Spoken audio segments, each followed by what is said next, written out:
श्रीगणेशाय नमः। अथ श्री लक्ष्मीनारायण स्तोत्र। श्रीनिवास जगन्नाथ श्रीहरे भक्तवत्सल लक्ष्मीपते नमस्तुभ्यं त्राहि मां भवसागरात्। राधारमण गोविन्द भक्तकामप्रपूरक नारायण नमस्तुभ्यं त्राहि मां भवसागरात्। दामोदर महोदार सर्वापत्तिनिवारण ऋषिकेश नमस्तुभ्यं त्राहि मां भवसागरात्। गरुडध्वज वैकुण्ठ निवासिन् केशवाच्युत जनार्दन नमस्तुभ्यं त्राहि मां भवसागरात्। शङ्खचक्रगदा पद्म धर श्रीवत्सलाञ्छन मेघश्याम नमस्तुभ्यं त्राहि मां भवसागरात्। त्वं माता त्वं पिता बन्धुः सद्गुरुस्त्वं दयानिधिः त्वत्तोऽन्यो न परो देवस्त्राहि मां भवसागरात्। न जाने दान धर्मादि योगं यागं तपो जपं त्वं केवलं कुरु दयां त्राहि मां भवसागरात्। न मत्समो यद्यपि पापकर्ता न त्वत्समोऽथापि पापहर्ता विज्ञापितं त्वेतदशेषसाक्षिन् मामुद्धरार्तं पतितं तवाग्रे। अथ श्री बृहस्पति स्तोत्र। अस्य श्री बृहस्पति स्तोत्रस्य गृत्समद ऋषिः अनुष्टुप् छन्दः। बृहस्पतिर्देवता बृहस्पति प्रीत्यर्थं जपे विनियोगः।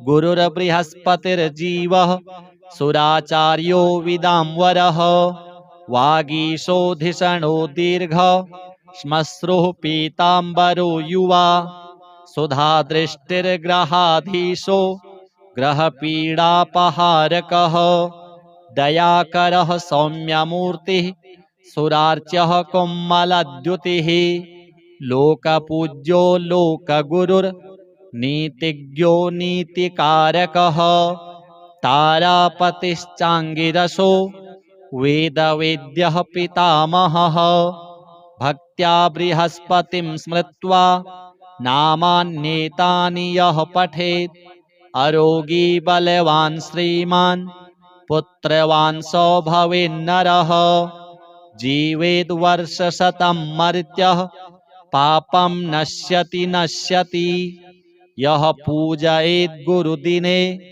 पीतगन्धाक्षताम्बरैः पुष्पदीपोपहारैश्च पूजयित्वा बृहस्पतिं ब्राह्मणान् भोजयित्वा च पीडाशान्तिर्भवेत् गुरोः।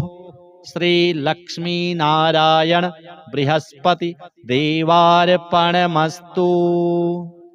अथ श्री लक्ष्मीनारायण स्तोत्र।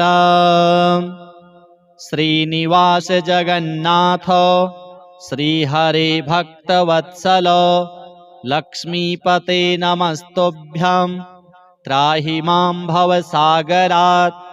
राधारमण गोविन्द भक्तकामप्रपूरक नारायण नमस्तुभ्यं त्राहि मां भवसागरात्।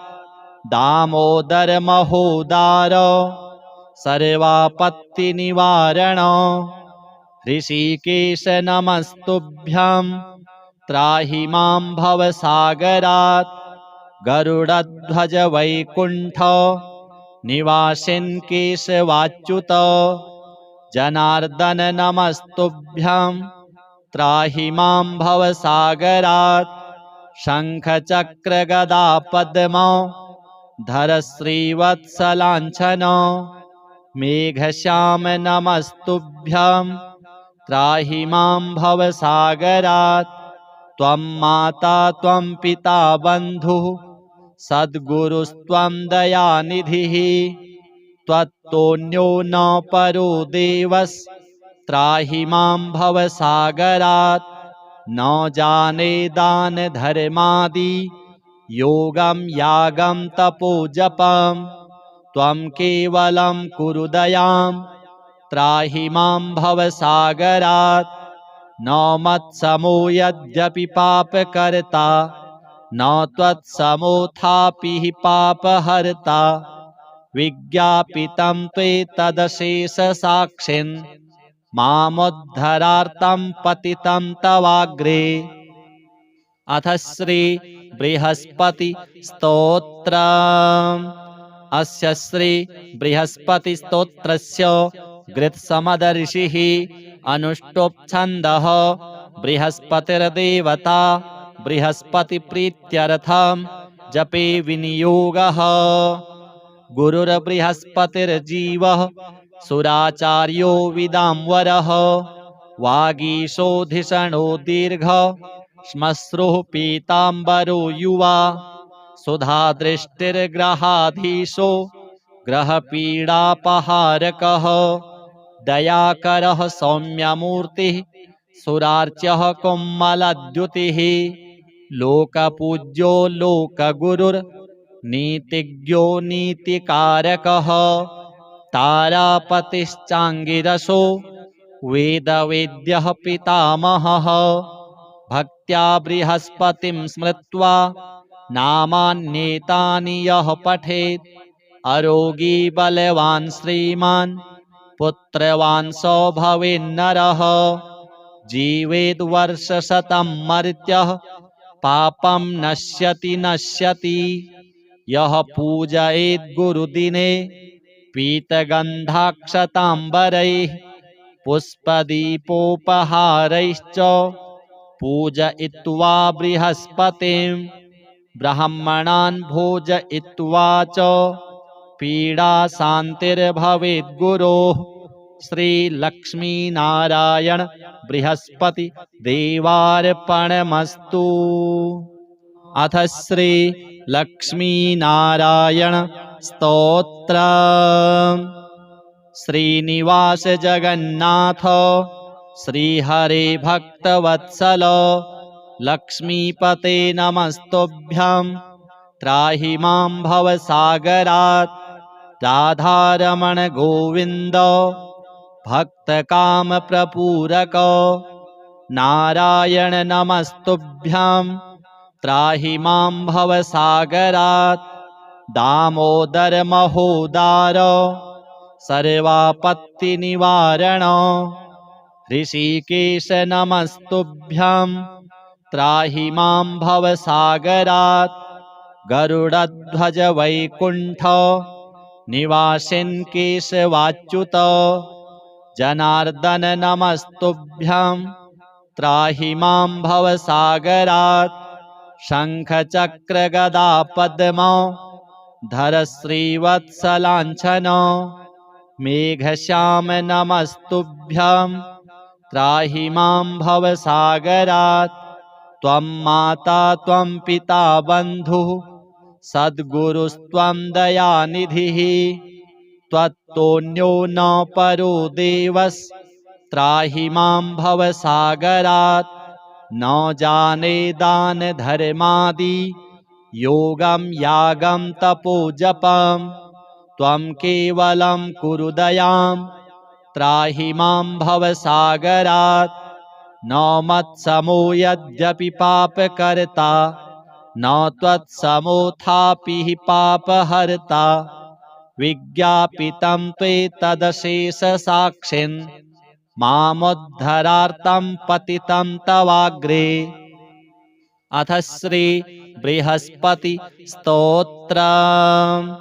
अस्य श्री बृहस्पति स्तोत्रस्य गृत्समद ऋषिः अनुष्टुप् छन्दः। बृहस्पतिर्देवता बृहस्पति प्रीत्यर्थं जपे विनियोगः।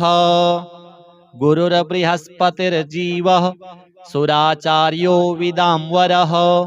वागीशोधिषणो दीर्घ श्मश्रुः पीताम्बरो युवा सुधादृष्टिर्ग्रहाधीशो ग्रहपीडापहारकः दयाकरः सौम्यमूर्तिः सुरार्च्यः कोमलद्युतिः लोकपूज्यो लोकगुरुर्नीतिज्ञो नीतिकारकः तारापतिश्चाङ्गिरसो वेदवेद्यः पितामहः भक्त्या बृहस्पतिं स्मृत्वा नामान्येतानि यः पठेत् अरोगी बलवान् श्रीमान् पुत्रवान् स भवेन्नरः जीवेद्वर्षशतं मर्त्यः पापं नश्यति यः पूजयेत् गुरुदिने पीतगन्धाक्षताम्बरैः पुष्पदीपोपहारैश्च पूजयित्वा बृहस्पतिं ब्राह्मणान् भोजयित्वा च पीडाशान्तिर्भवेद्गुरोः श्रीलक्ष्मीनारायण बृहस्पति देवार्पणमस्तु। अथ श्री लक्ष्मीनारायण स्तोत्र। श्रीनिवास जगन्नाथ श्रीहरे भक्तवत्सल लक्ष्मीपते नमस्तुभ्यं त्राहि मां भवसागरात् राधारमण गोविन्द भक्तकामप्रपूरक नारायण नमस्तुभ्यं त्राहि मां भवसागरात् दामोदर महोदार सर्वापत्तिनिवारण ऋषिकेश नमस्तुभ्यं त्राहि मां भवसागरात् गरुडध्वज वैकुण्ठ निवासिन् केशवाच्युत जनार्दन नमस्तुभ्यं त्राहि मां भवसागरात् शङ्खचक्रगदा पद्म धर श्रीवत्सलाञ्छन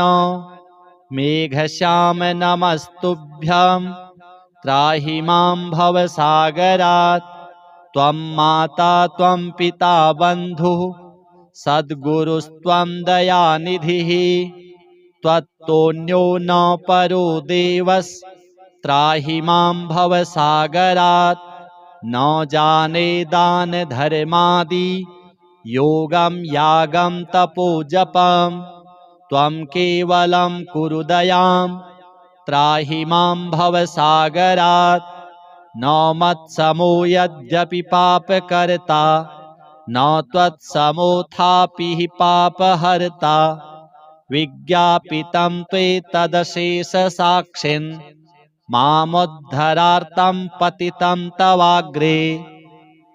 अथ श्री बृहस्पति स्तोत्र। अस्य श्री बृहस्पति स्तोत्रस्य गृत्समद ऋषिः अनुष्टुप् छन्दः बृहस्पतिर्देवता बृहस्पति प्रीत्यर्थं जपे विनियोगः। गुरुर्बृहस्पतिर्जीवः सुराचार्यो विदाम्बरः वागीशोधिषणो दीर्घ श्मश्रुः पीताम्बरो युवा सुधादृष्टिर्ग्रहाधीशो ग्रहपीडापहारकः दयाकरः सौम्यमूर्तिः सुरार्च्यः कोमलद्युतिः लोकपूज्यो लोकगुरुर्नीतिज्ञो नीतिकारकः तारापतिश्चाङ्गिरसो वेदवेद्यः पितामहः भक्त्या बृहस्पतिं स्मृत्वा नामान्येतानि यः पठेत् अरोगी बलवान् श्रीमान् पुत्रवान् स भवेन्नरः जीवेद्वर्षशतं मर्त्यः पापं नश्यति यः पूजयेत् गुरुदिने पीतगन्धाक्षताम्बरैः पुष्पदीपोपहारैश्च पूजयित्वा बृहस्पतिं ब्राह्मणान् भोजयित्वा च पीडाशान्तिर्भवेद्गुरोः श्रीलक्ष्मीनारायण बृहस्पति देवार्पणमस्तु। अथ श्री लक्ष्मीनारायण स्तोत्र। श्रीनिवास जगन्नाथ श्रीहरे भक्तवत्सल लक्ष्मीपते नमस्तुभ्यं त्राहि मां भवसागरात्। राधारमण गोविन्द भक्तकामप्रपूरक नारायण नमस्तुभ्यं त्राहि मां भवसागरात्। दामोदर महोदार सर्वापत्तिनिवारण ऋषिकेश नमस्तुभ्यं त्राहि मां भवसागरात्। गरुडध्वज वैकुण्ठ निवासिन् केशवाच्युत जनार्दन नमस्तुभ्यं त्राहि मां भवसागरात्। शङ्खचक्र गदा पद्म धर श्रीवत्सलाञ्छन मेघश्याम नमस्तुभ्यं त्राहि मां भवसागरात्। त्वं माता त्वं पिता बन्धुः सद्गुरुस्त्वं दयानिधिः त्वत्तोऽन्यो न परो देवस्त्राहि मां भवसागरात्। न जाने दान धर्मादि योगं यागं तपो जपं त्वं केवलं कुरु दयां त्राहि मां भवसागरात्। न मत्समो यद्यपि पापकर्ता न त्वत्समोऽथापि हि पापहर्ता। विज्ञापितं त्वेतदशेषसाक्षिन् मामुद्धरार्तं पतितं तवाग्रे। अथ श्री बृहस्पति स्तोत्र। अस्य श्री बृहस्पति स्तोत्रस्य गृत्समद ऋषिः अनुष्टुप् छन्दः। बृहस्पतिर्देवता बृहस्पति प्रीत्यर्थं जपे विनियोगः। गुरुर्बृहस्पतिर्जीवः सुराचार्यो विदाम्बरः। वागीशोधिषणो दीर्घ श्मश्रुः पीताम्बरो युवा। सुधादृष्टिर्ग्रहाधीशो ग्रहपीडापहारकः। दयाकरः सौम्यमूर्तिः सुरार्च्यः कोमलद्युतिः। लोकपूज्यो लोकगुरुर्नीतिज्ञो नीतिकारकः। तारापतिश्चाङ्गिरसो वेदवेद्यः पितामहः। भक्त्या बृहस्पतिं स्मृत्वा नामान्येतानि यः पठेत् अरोगी बलवान् श्रीमान् पुत्रवान् स भवेन्नरः। जीवेद्वर्षशतं मर्त्यः पापं नश्यति नश्यति। यः पूजयेत् गुरुदिने पीतगन्धाक्षताम्बरैः पुष्पदीपोपहारैश्च पूजयित्वा बृहस्पतिं ब्राह्मणान् भोजयित्वा च पीडाशान्तिर्भवेत् गुरोः। श्रीलक्ष्मीनारायण बृहस्पति देवार्पणमस्तु। अथ श्री लक्ष्मीनारायण स्तोत्र। श्रीनिवास जगन्नाथ श्रीहरे भक्तवत्सल लक्ष्मीपते नमस्तुभ्यं त्राहि मां भवसागरात्। राधारमण गोविन्द भक्तकामप्रपूरक नारायण नमस्तुभ्यं त्राहि मां भवसागरात्। दामोदर महोदार सर्वापत्तिनिवारण ऋषिकेश नमस्तुभ्यं त्राहि मां भवसागरात्। गरुडध्वज वैकुण्ठ निवासिन् केशवाच्युत जनार्दन नमस्तुभ्यं त्राहि मां भवसागरात्। शङ्खचक्र गदा पद्म धर श्रीवत्सलाञ्छन मेघश्याम नमस्तुभ्यं त्राहि मां भवसागरात् त्वं माता त्वं पिता बन्धुः सद्गुरुस्त्वं दयानिधिः त्वत्तोऽन्यो न परो देवस्त्राहि मां भवसागरात् न जाने दानधर्मादि योगं यागं तपोजपं त्वं केवलं कुरु दयां त्राहि मां भवसागरात् न मत्समो यद्यपि पापकर्ता न त्वत्समोऽथापि हि पापहर्ता विज्ञापितं त्वेतदशेषसाक्षिन् मामुद्धरार्तं पतितं तवाग्रे। अथ श्री बृहस्पति स्तोत्रम्। अस्य श्री बृहस्पति स्तोत्रस्य गृत्समदर्षिः अनुष्टुप् छन्दः। बृहस्पतिर्देवता बृहस्पतिप्रीत्यर्थं जपे विनियोगः।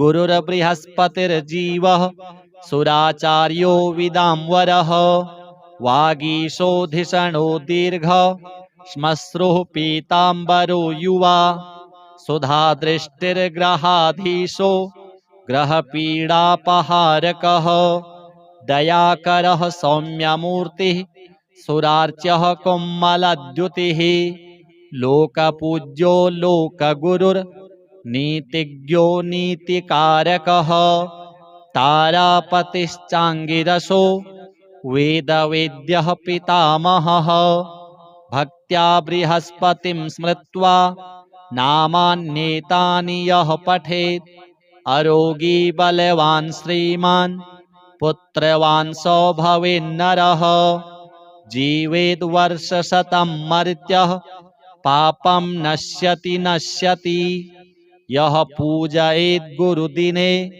पीतगन्धाक्षताम्बरैः पुष्पदीपोपहारैश्च पूजयित्वा बृहस्पतिं ब्राह्मणान् भोजयित्वा च पीडाशान्तिर्भवेद्गुरोः श्रीलक्ष्मीनारायण बृहस्पति देवार्पणमस्तु। अथ श्री लक्ष्मीनारायण स्तोत्रम्।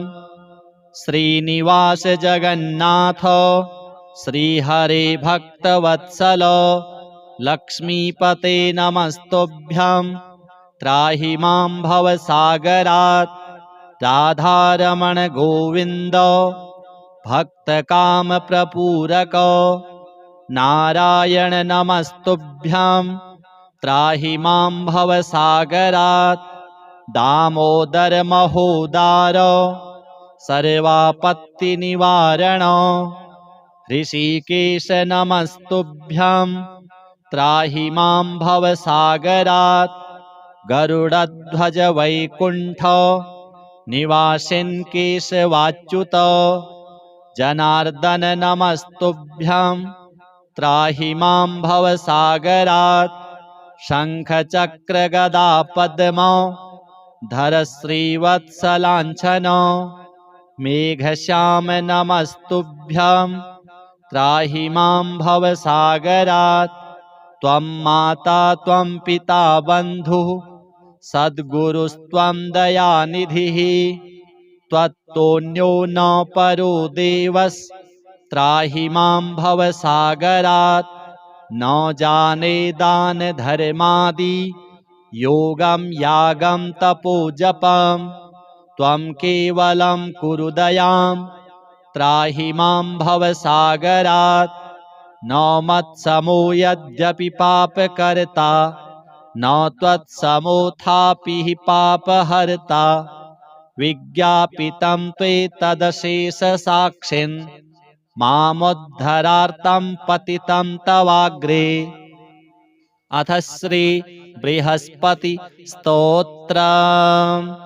अस्य श्री बृहस्पति स्तोत्रस्य गृत्समदर्षिः अनुष्टुप् छन्दः।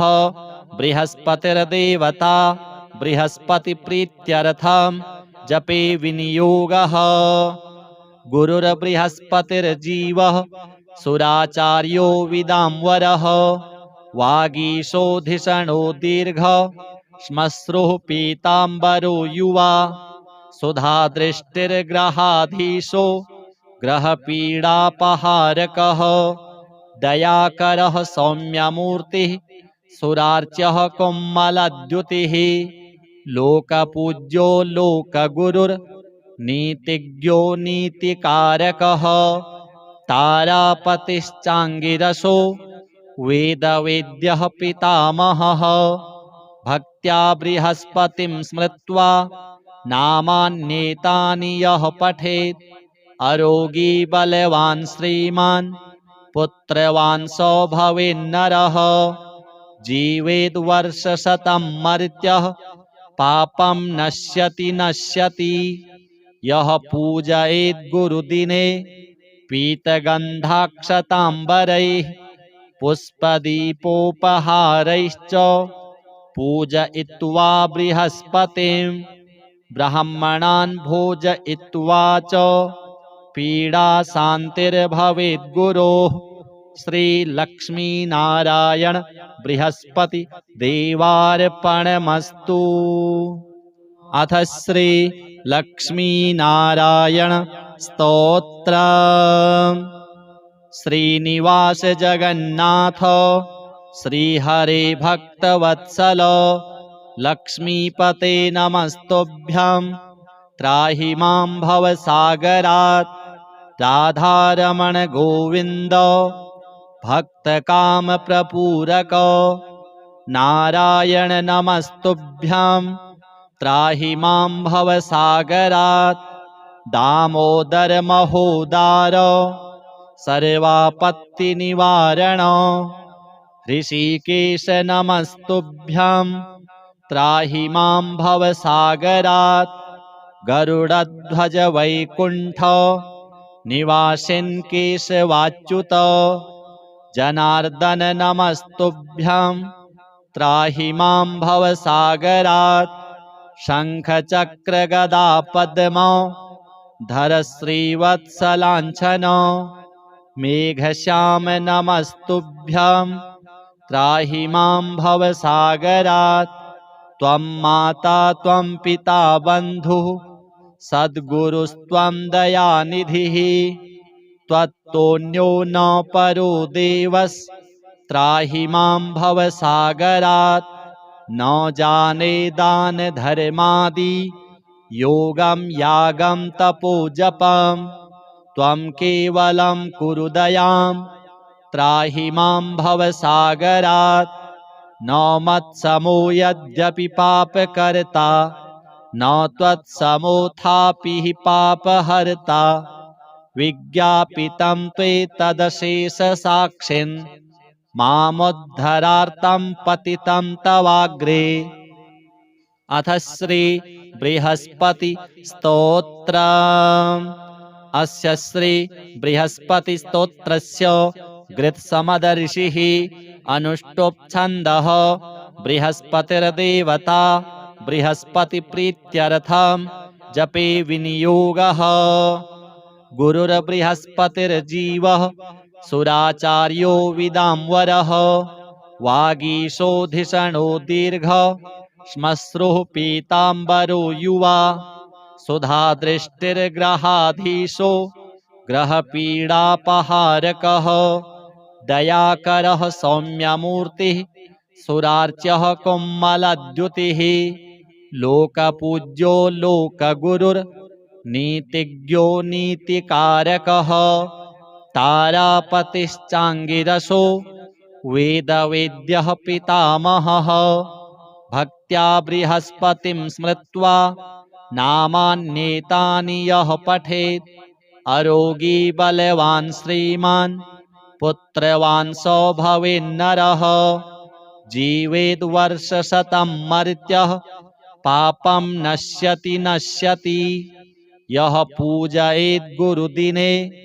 पीतगन्धाक्षताम्बरैः पुष्पदीपोपहारैश्च पूजयित्वा बृहस्पतिं ब्राह्मणान् भोजयित्वा च पीडाशान्तिर्भवेद्गुरोः श्रीलक्ष्मीनारायण बृहस्पति देवार्पणमस्तु। अथ श्री लक्ष्मीनारायण स्तोत्र। श्रीनिवास जगन्नाथ श्रीहरे भक्तवत्सल लक्ष्मीपते नमस्तुभ्यं त्राहि मां भवसागरात्। राधारमण गोविन्द भक्तकामप्रपूरक नारायण नमस्तुभ्यं त्राहि मां भवसागरात्। दामोदर महोदार सर्वापत्तिनिवारण ऋषिकेश नमस्तुभ्यं त्राहि मां भवसागरात्। गरुडध्वज वैकुण्ठ निवासिन् केशवाच्युत जनार्दन नमस्तुभ्यं त्राहि मां भवसागरात्। शङ्खचक्र गदा पद्म धर श्रीवत्सलाञ्छन मेघश्याम नमस्तुभ्यं त्राहि मां भवसागरात्।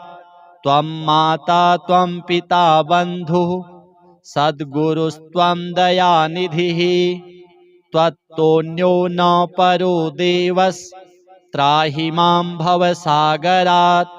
न जाने दान धर्मादि योगं यागं तपो जपं त्वं केवलं कुरु दयां त्राहि मां भवसागरात्।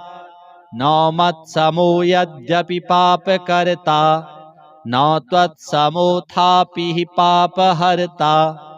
विज्ञापितं त्वेतदशेषसाक्षिन् मामुद्धरार्तं पतितं तवाग्रे।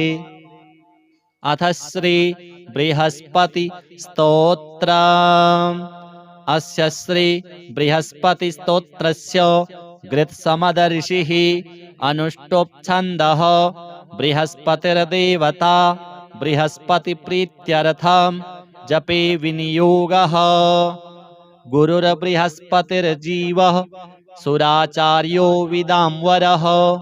वागीशोधिषणो दीर्घ श्मश्रुः पीताम्बरो युवा।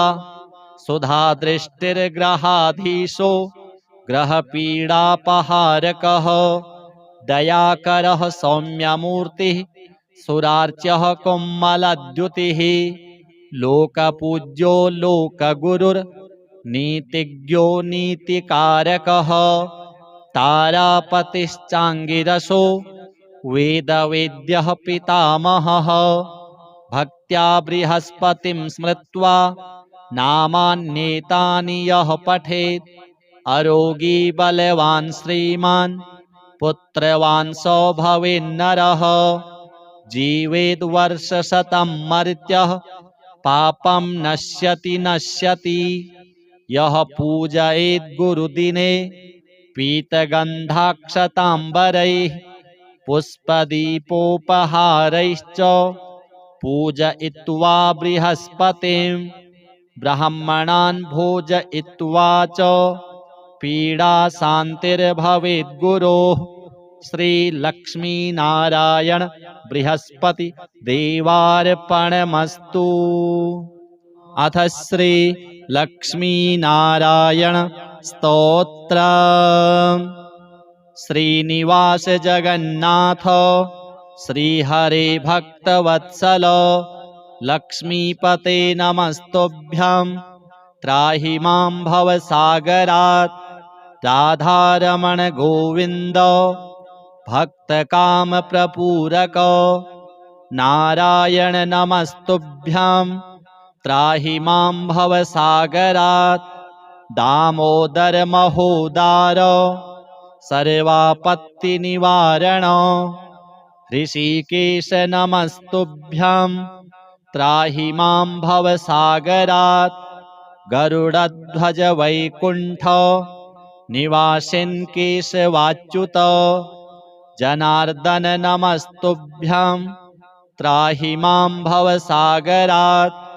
शङ्खचक्र गदा पद्म धरश्रीवत्सलाञ्छन मेघश्याम नमस्तुभ्यं त्राहि मां भवसागरात् त्वं माता त्वं पिता बन्धुः सद्गुरुस्त्वं दयानिधिः त्वत्तोऽन्यो न परो देवस्त्राहि मां भवसागरात् न जाने दानधर्मादि योगं यागं तपो जपं त्वं केवलं कुरु दयां त्राहि मां भवसागरात् न मत्समो यद्यपि पापकर्ता न त्वत्समोऽथापि हि पापहर्ता विज्ञापितं त्वेतदशेषसाक्षिन् मामुद्धरार्तं पतितं तवाग्रे। अथ श्री बृहस्पति स्तोत्रम्। अस्य श्री बृहस्पति स्तोत्रस्य गृत्समदर्षिः अनुष्टुप् छन्दः बृहस्पतिर्देवता बृहस्पतिप्रीत्यर्थं जपे विनियोगः। गुरुर्बृहस्पतिर्जीवः सुराचार्यो विदाम्बरः वागीशोधिषणो दीर्घ श्मश्रुः पीताम्बरो युवा सुधादृष्टिर्ग्रहाधीशो ग्रहपीडापहारकः दयाकरः सौम्यमूर्तिः सुरार्च्यः कोमलद्युतिः लोकपूज्यो लोकगुरुर्नीतिज्ञो नीतिकारकः तारापतिश्चाङ्गिरसो वेदवेद्यः पितामहः भक्त्या बृहस्पतिं स्मृत्वा नामान्येतानि यः पठेत् अरोगी बलवान् श्रीमान् पुत्रवान् स भवेन्नरः जीवेद् वर्षशतं मर्त्यः पापं नश्यति यः पूजयेत् गुरुदिने पीतगन्धाक्षताम्बरैः पुष्पदीपोपहारैश्च पूजयित्वा बृहस्पतिं ब्राह्मणान् भोजयित्वा च पीडाशान्तिर्भवेत् गुरोः। श्रीलक्ष्मीनारायण बृहस्पति देवार्पणमस्तु। अथ श्री लक्ष्मीनारायण स्तोत्रम्।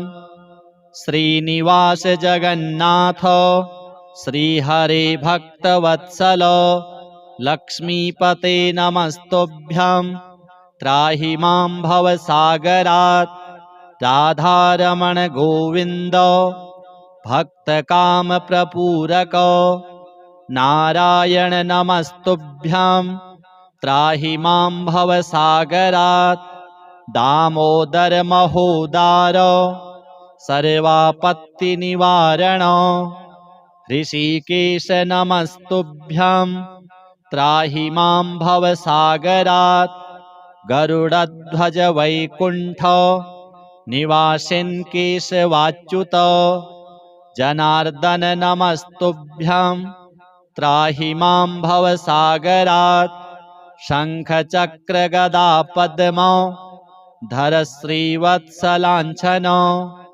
मेघश्याम नमस्तुभ्यं त्राहि मां भवसागरात् त्वं माता त्वं पिता बन्धुः सद्गुरुस्त्वं दयानिधिः त्वत्तोऽन्यो न परो देवस्त्राहि मां भवसागरात् न जाने दानधर्मादि योगं यागं तपो जपं त्वं केवलं कुरु दयां त्राहि मां भवसागरात् न मत्समो यद्यपि पापकर्ता न त्वत्समोऽथापि हि पापहर्ता विज्ञापितं त्वेतदशेषसाक्षिन् मामुद्धरार्तं पतितं तवाग्रे। अथ श्री बृहस्पति स्तोत्रम्। अस्य श्री बृहस्पति स्तोत्रस्य गृत्समदर्षिः अनुष्टुप् छन्दः बृहस्पतिर्देवता बृहस्पतिप्रीत्यर्थं जपे विनियोगः। गुरुर्बृहस्पतिर्जीवः सुराचार्यो विदाम्बरः। वागीशोधिषणो दीर्घः श्मश्रुः पीताम्बरो युवा। सुधादृष्टिर्ग्रहाधीशो ग्रहपीडापहारकः। दयाकरः सौम्यमूर्तिः सुरार्च्यः कोमलद्युतिः। लोकपूज्यो लोकगुरुर्नीतिज्ञो नीतिकारकः। तारापतिश्चाङ्गिरसो वेदवेद्यः पितामहः। भक्त्या बृहस्पतिं स्मृत्वा नामान्येतानि यः पठेत्। अरोगी बलवान् श्रीमान् पुत्रवान् स भवेन्नरः। जीवेद् वर्षशतं मर्त्यः पापं नश्यति नश्यति। यः पूजयेत् गुरुदिने पीतगन्धाक्षताम्बरैः पुष्पदीपोपहारैश्च पूजयित्वा बृहस्पतिं। ब्राह्मणान् भोजयित्वा च पीडाशान्तिर्भवेत् गुरोः। श्रीलक्ष्मीनारायण बृहस्पति देवार्पणमस्तु।